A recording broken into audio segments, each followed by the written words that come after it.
God places each of us in the lives of others, and we never know when we're going to have the opportunity to be disciples and be evangelists. A couple years ago, I had the benefit of going to Medjugorje, and it wasn't a planned trip by any stretch.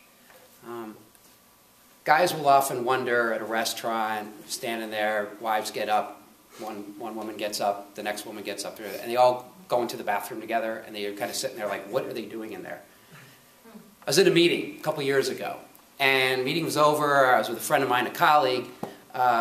Thing was over. I was in the men's room coming out, and a friend of mine says to me, kind of off the cuff, he says, my wife and I were thinking of going to Medjugorje. And we had been approached many times, my wife and I, about going to Medjugorje, and we've always passed on it. We always were just not quite ready. We kind of thought, a lot of friends of ours had gone. But we were thinking that, they were just kind of something about it was just uncomfortable to us. Maybe they were just a little too forthcoming or stuff like that. We were always a little squeamish about going. So my friend says to me, he says, my wife and I were talking about it, and we're thinking, if the mother of Jesus is on the planet, maybe we should go see if she's there, see what it's about. While in the men's room, I thought to myself, gosh, that's a really good question. I have an answer for that. And I thought, I'll bring it up to my wife, Colleen, tonight. So I go home, and it was late May, early June, and I said, I know it's been this before, but I said, a couple of friends of ours, and we're all very good friends, are going to Medjugorje. Well, what do you think? And she's like, okay, let's go, just on a whim. I don't remember exactly when it was, June, this was like in May. We basically decided on a whim right there to go. She didn't have a passport, it was expired, we went through all this rigmarole to go. We went because we kind of had an ulterior motive. As much as I would love to tell you it was this great we had this great zeal to go, we were also wanted a child. Our friends wanted a child as well. We were all struggling. And so it was sort of, if you will, no pun intended, a Hail Mary pass, right? What do we got to lose? What can happen? So we went, prayed a lot, got to know Medjugorje a little bit. While I was there, I will explain my job in a minute. I represent, as Jeff indicated, the Catholic bishops in Springfield in the state of Illinois. It's a very high-pressure job. There's a lot of pressure on you. Representing the Catholic Church in the society is not easy these days. And I was saying to my friend, I said, I don't know why I'm even doing this job. Who am I? I am not the best attorney. I am not the greatest writer. I'm not a theologian. I don't have a great church background. There are so many other people that I could think of that would be better at this job than I am. Why me? Why? I don't know why I'm even doing it. Why? And my friend is a very, very good, very high-powered attorney. He's done very well. And he turns to me and he says, what was Paul doing when Christ called him? Persecuting the church. What was Matthew doing? He was a tax collector. He said, do you think those guys were qualified to be disciples? Do you think they really knew what do you think they were qualified? And it was one of those moments in my life and I thought, he's right. My point is, no matter who we are, what our educational background is, what our theological background is, what we might not be the greatest speakers, we all have gifts, and we're all called to be disciples and evangelists in our own way. And that, to me, was sort of the story of Medjugorje. Now, as Jeff indicated, our prayers were answered. There's now 4 children on the planet that weren't here when we made that trip back in 2009. So we're blessed. Our friends are blessed. And so God does answer your prayers, sometimes not right away, sometimes not when you want and how you want. But anyway, we're very blessed to have our child, and we're blessed to have a good faith. And I have to say, just as a sidebar to Medjugorje experience, it was one of the, it's a very devout place. There's a lot of praying, there's a lot of everything. But I can tell you, we probably laughed more and had a better time than anybody really deserved to. And it was a time of true joy and true sort of connecting with all of those things about our faith that we need to be connected with. So my Medjugorje experience was a great experience. I represent the Catholic Church in Springfield. I come here today, it's not probably the best day to be here. You probably read the papers that the State House passed a bill yesterday. It seems like days ago, right? That was only yesterday. That would use state tax money to fund the termination of an unborn life, an abortion. It looks like the Senate will pass that bill, and it looks like the governor will veto it. So I'm on the front lines, if you will, for the church at the state capitol. And as you all know, that's probably not the most easy place to be these days. But it's not easy for anybody else either. I think we're all called in our own way to be disciples and evangelists for Christ all the time. We always have to be prepared. I often say this in these presentations that I do. You know, what are the two things they say never to talk about in mixed company and in political cycles? Right? Church and politics. Well, I have both of them. So I can be a walking argument. And I will have to admit, sometimes when I'm in social situations with friends, you know, at somebody's house, and blah, blah, blah, and you get into a group of people and you're like, well, what do you do? And what do you do?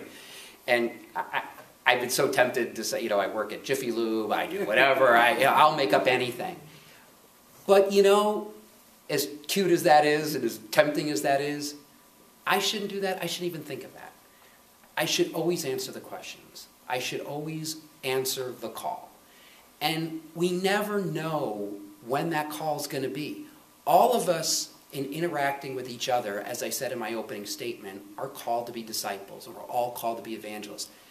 The problem is we just never know when we're getting that conversation, do we?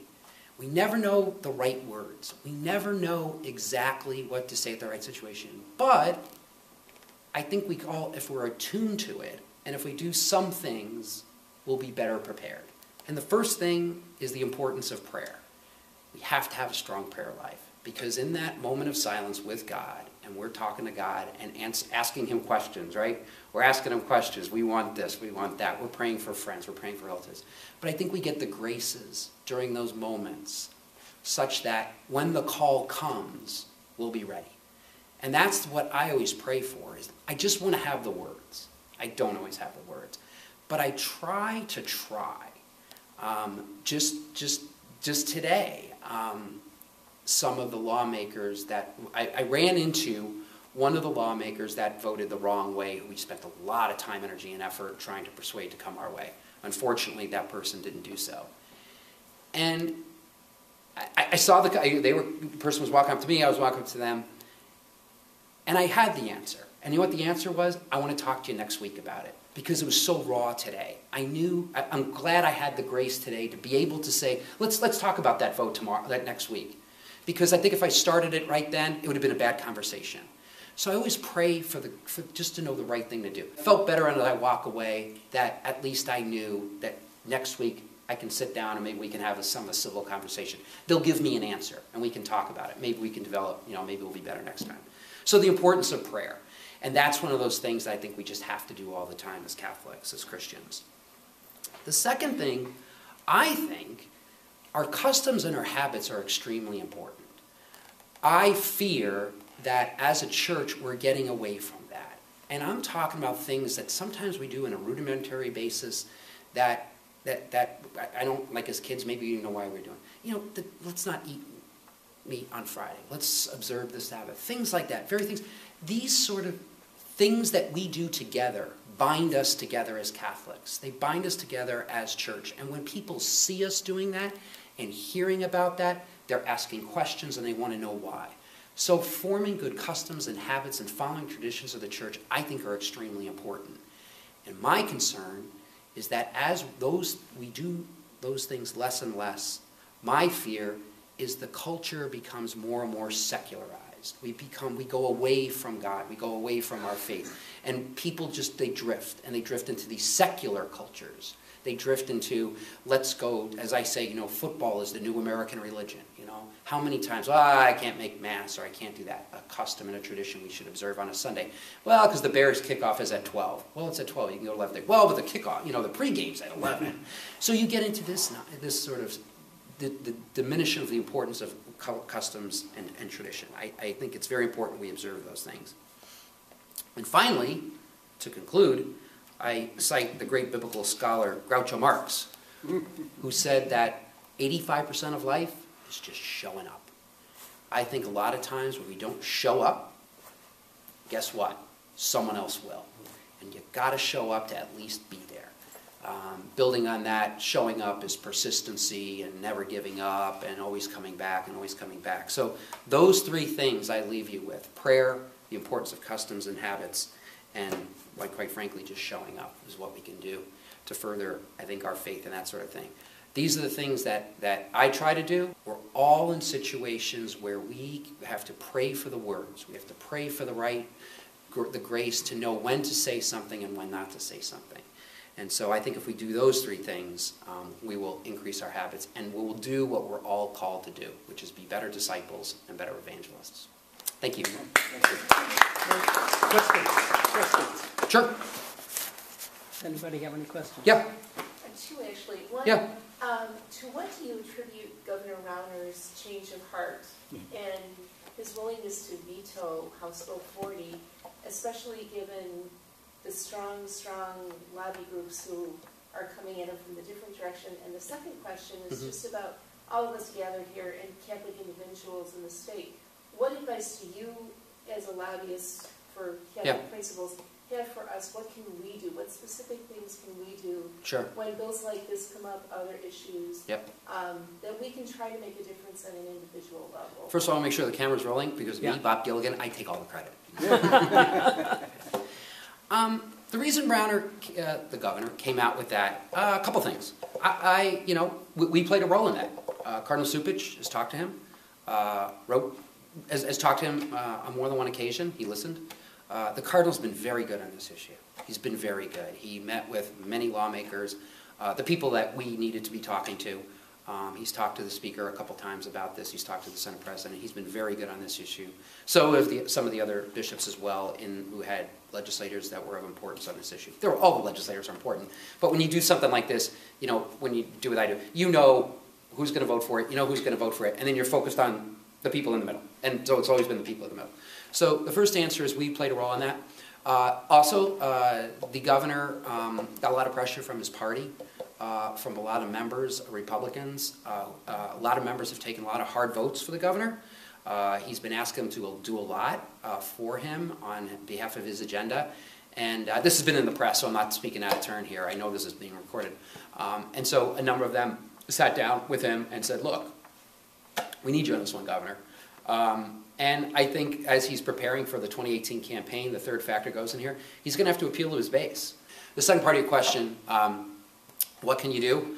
We need more people involved in politics and the political process, quite frankly. I know not everybody, that's not cut out for everybody, but we need to be more educated about who we're electing, what they stand for, and if they're not, we need to work to change them and defeat them with other people. Becoming mobilized, joining political groups that want to do that. Pro-life groups are great. They get the message out. Our organization gets them out, gets the message out. You can join the Illinois Catholic Advocacy Network, something my organization does. So when there's an important bill, we send emails out. And so you can respond, and you can call your local state rep and your state senator and that kind of stuff when big issues happen. But I think the other thing that we need to do is become more politically active in the trenches. And that's hard. You as people can do that. The church can't do that writ large. The Catholic Church can't endorse candidates, we can't do that sort of thing. But you guys are free to do whatever you want. You can give money, you can raise money, you can defeat bad people, you can elect good people. We got to become more politically organized. It's that simple. Jeff? You have a radio program? Yeah, I do. Can you tell us, is that a call-in program? Yeah, yes it is. Can you tell us what the main feelings are of the people out there? What are they asking for? Yeah, what I do is I do a monthly radio program on Catholic Radio, AM 950. It's on the third Monday of the month. I'm always on that as my own program. And so we'll schedule different topics, different topics. It depends on the topic.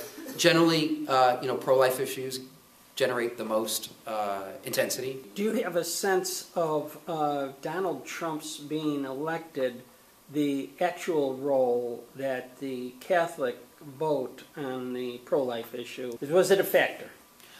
I think that the opening on the Supreme Court justice was a big motivating factor for a lot of people to decide to vote for Donald Trump who ordinarily didn't want to or couldn't, and that kind of thing. The Supreme Court vacancy, I think, really helped Donald Trump in the states that he wound up winning, that he had to win. Michigan, Ohio, Florida, Wisconsin, those states that could have gone either way. The fact that Scalia's opening was there, I think a lot of people did vote for Trump because of that reason alone. The possibility that that seat could go, that opening would go to somebody who was, you know, allegedly one of the 20 that people seem to like. I think I hear that a lot. It's funny. I was at a lunch with, it was a very conservative crowd, and they did a kind of a straw poll of people in the audience.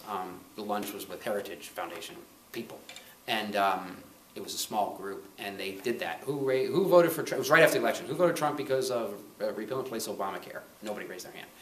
Who voted for immigration reform? Like 2 people did. I can't remember, this is months ago. Who voted for taxes? Taxes, there was a couple people on. Who voted for Trump? Now, once again, this is a conservative Heritage Foundation crowd. Because of the opening on the Supreme Court, I'd say 95% of the room's hands went up. I was shocked. I was like, wow. And these are mostly economic folks. These are not necessarily social folks. So it's more than just the pro-life the Supreme Court. There's a lot that goes in the Supreme Court justice. So I think he did an effective job of making that an issue. Anything else?